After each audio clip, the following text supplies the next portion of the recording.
জীবনে প্রথমবারের মতো ভোট দেবে।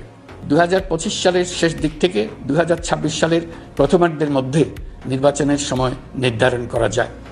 প্রধান নির্বাচন কমিশনার সহ নির্বাচন কমিশন গঠন করা হয়ে গেছে। কমিশন দায়িত্ব গ্রহণ করেছে।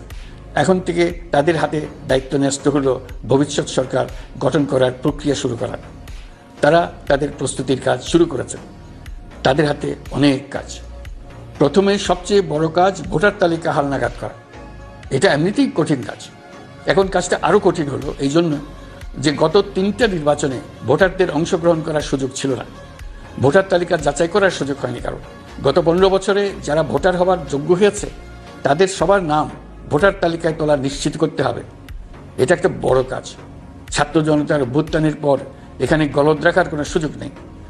দীর্ঘদিন পর এবার বহু তরুণ তরুণী জীবনে প্রথমবারের মতো ভোট দেবে। অতীতে তাদেরকে সে অধিকার এবং আনন্দ থেকে বঞ্চিত করা হয়েছে। তাই এবারের নির্বাচনে তাদের ভোটদান একটি স্মরণীয় ঘটনা হয়ে থাকবে।